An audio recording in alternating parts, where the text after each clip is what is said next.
Bonjour, alors je suis ravie de vous présenter le professeur Bourgeron, Monsieur Millot de l'association Écoute ton cœur, un élève de Terminal Bac Pro SEN option AVP Rémi David et Madame Bayard, moi-même. Alors, je vous remercie d'être là aujourd'hui. Nous allons aborder effectivement le thème de l'autisme. Mais d'abord, je voulais aussi remercier Monsieur Auchard, Monsieur Declercq, les élèves de la section AVP pour permettre aujourd'hui ce tournage. Monsieur Millot. Bonjour. Bonjour, Monsieur Millot. Nous, on a eu l'occasion avec les élèves de se rencontrer le 30 septembre dernier. Est-ce que vous pouvez nous dire en quoi consiste votre association ? Alors, mon association a été créée en 2008, donc par rapport à un souci avec ma fille. Ma fille ne pouvait pas, je dirais, être acceptée dans une structure normale de sport. Et comme on avait beaucoup de difficultés par rapport à son syndrome de l'autisme, on a décidé de créer l'association Écoute ton cœur. Alors, on a démarré de rien.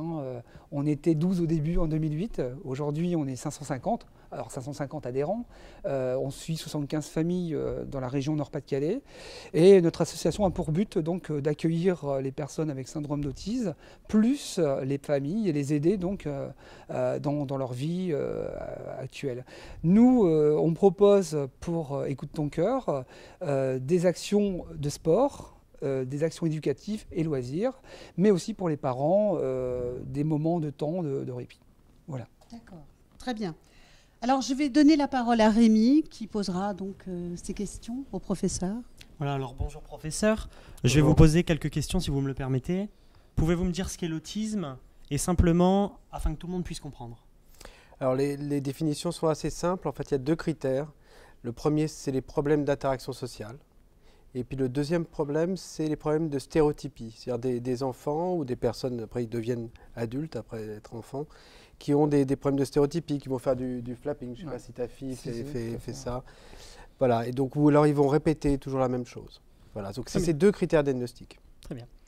Lorsque l'on parle d'autisme, on ne parle pas de maladie, mais de symptômes. Pourquoi? Alors, on peut dire de syndrome, mais on va y arriver.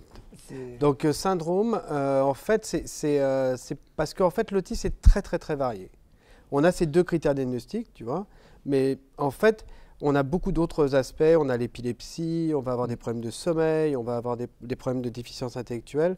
Et donc, en fait, on appelle ça maintenant l'autisme plus. Il y a l'autisme plus d'autres syndromes, d'autres symptômes qui vont arriver. Vous êtes chercheur à l'Institut Pasteur. Quelles sont les recherches en cours sur l'autisme? Donc, on essaie de comprendre les causes de l'autisme. Et en particulier, on essaie de comprendre les causes génétiques de l'autisme. Donc, on a à peu près 3 milliards de petites lettres dans le génome, d'accord ? Et puis quelquefois, ces lettres sont un peu différentes et font qu'on peut avoir une maladie, d'accord ?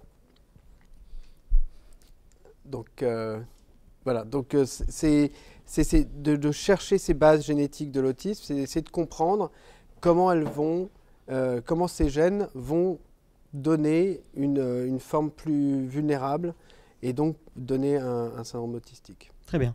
Où en est la recherche sur le trouble de l'autisme aujourd'hui?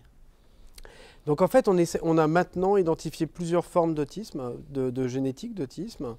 Maintenant, quand un enfant avec autisme et déficience intellectuelle fait une étude génétique, on a à peu près entre 25%, 30% des cas qui ont une mutation. D'accord ? Donc ça, c'est maintenant, on arrive à trouver ces gènes. Et en fait, ces gènes, ils participent en fait à la connexion entre les neurones. Dans ton cerveau, il y a des neurones. Et en particulier, les contacts entre les neurones, c'est ce qu'on appelle les synapses. Et c'est cette connexion entre les cellules des neurones, du cerveau, qui ne fonctionne pas très bien. Très bien. Vous venez pour la deuxième fois à Dunkerque. Est-ce important pour vous de rencontrer les associations et les parents?